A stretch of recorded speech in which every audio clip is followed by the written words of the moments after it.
오늘 이 말씀은 1인칭인 제가 2인칭인 여러분들에게 말씀을 나누는 시간입니다.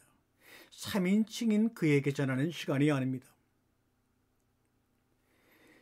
너라고 하는 그 귀한 당신에게 이 말씀이 가는 도중에 그 너는, 당신은 바로 죄가 되는 것입니다. 또 여러분은 또 죄가 되는 것입니다.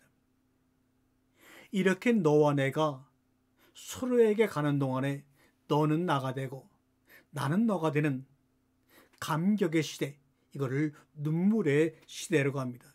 눈물을 흘리지 않고는 표현할 수 없는 아름다운 인연의 시작입니다. 오늘은 비움과 신비의 은혜에 대해서 주님이 주신 은혜대로 말씀을 나눕니다. 우리 이런 말을 하죠. 엄마를 쏙 빼 닮은 딸, 아빠랑 똑같이 생긴 아들을 보면 사람들은 말하죠. 역시 피는 못 속여.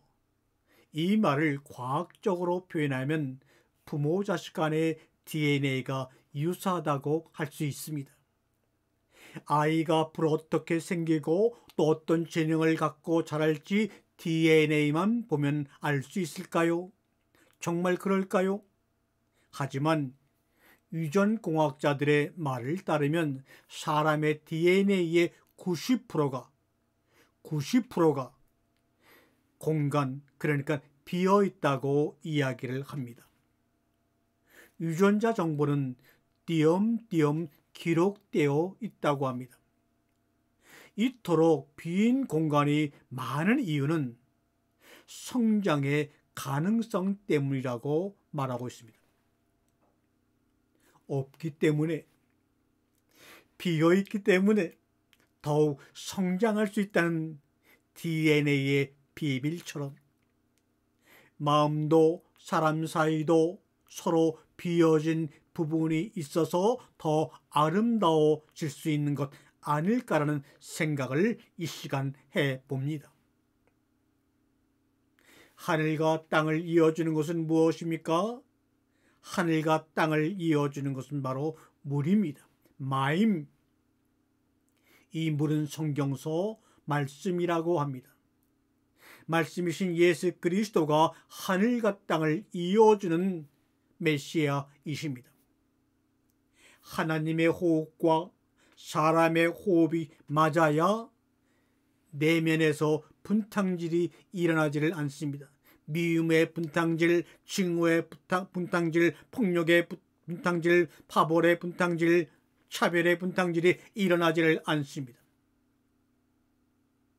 로고스는, 말씀은 하나님의 소리요, 호흡입니다. 우리가 읽는 성경은 연과 행으로 이루어져 있습니다. 이것을 쉽게 말하면 옆으로 오른쪽에서 왼쪽으로 걸어가면서 아래로 쌓여서 이야기를 엮어내는 겁니다. 이 문장이라고 하는 것, 문자라고 하는 것, 언어라고 하는 것은 이야기를 엮어내는 것인데, 이야기를 만들어내고 이야기로 소통하지 못한다면 이 문자는 아무 의미가 없는 것입니다. 우리가 창세기 3장에 보게 되면 하나님이 선과 악을 하는 열매를 먹은 아담과 이브에게 가시덤불과 엉겅퀴의 이야기를 하는 장면이 나오지요. 가시덤불과 엉겅퀴는 아담을 향한, 인류를 향한 저주처럼 문장적으로 보게 되면 내비쳐지나, 그러나 자세히 보면 나는 알파와 오메가요, 처음과 끝이요, 시작과 나중이라고 말씀하신, 처음과 끝을 아시고 시작과 나중을 아시는 하나님의 입장에서 본다면, 시간과 공간을 초월한 입장에서 본다면, 그것은 자신의 자녀에게, 아담에게 내리는 매몰찬 저주가 절대로 아닙니다. 여러분들이 인생을 살아보아서 알겠지만 우리가 사는 세상은 가시덤불과 엉겅퀴 같지 않습니까? 이런 세상에 생명의 씨앗을 뿌리고 밭을 가꾸는 농부의 마음과 희생 헌신을 이야기하고 있는 것입니다. 양의 피는 우리에게 고기도 주지만 속죄를 위한 희생 제사의 제물로도 쓰입니다. 그러나 나무에서 열리는 씨앗은 죽음과 부활과 생명을 상징합니다. 양의 피와 씨가 서로 합쳐져야 진정한 하나의 복음으로 우리의 삶 가운데 다가옵니다. 창세기 3장에 보게 되면 아담과 이브를 선과 악을 알게 하는 지식을 먹은 이 아담과 이브를 에덴 울타리 밖으로 내보내는 장면이 나옵니다. 동방 에덴의 동산을 만드시고, 이 말은 동산이라는 말은 울타리라는 말입니다. 동쪽에 에덴이라는 그 지역 안에 울타리를 쳐서 동산을 만들어서 거기에 나무를 심으셨다, 이 말입니다. 울타리 밖에 세상은 가시덤불과 엉겅퀴에서 시작을 합니다. 이것은 생명이 없음을 상징합니다. 울타리 안은 우리가 말하는 울타리로 보호된 밭입니다. 에덴 안입니다. 밖은 피조물 세상입니다. 울타리는 너와 나의 벽입니다. 경계입니다. 차별입니다. 그래서 이스라엘 사람들은 포도밭 주인을 좋아하지 않았습니다.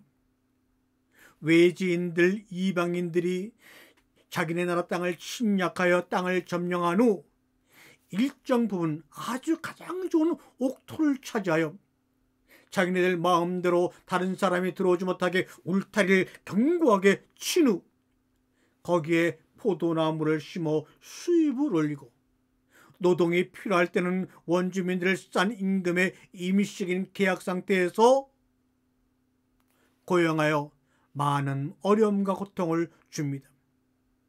포도원 주인의 입장에서는 자기와 자기 식구들에게는 포도밭이 천국이겠지만, 울타리 안이 천국이겠지만, 그 외 고용인들에게는 착취 않은 한 사람으로 밖에 보이지 않을 것입니다.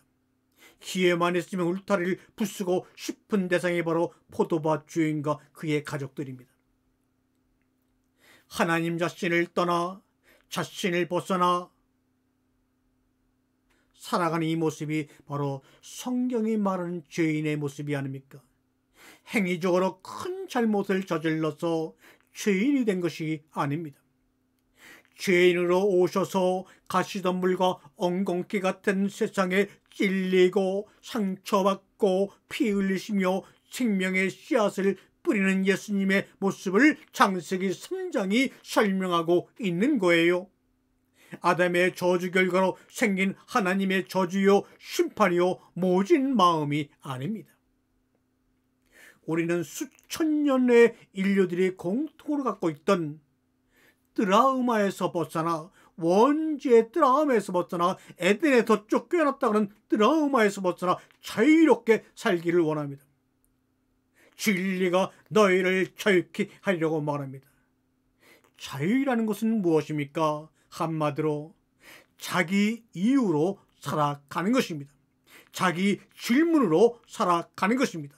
자기 생각으로 살아가며 만족하며 감사의 삶을 이어나가는 것이 바로 자유입니다.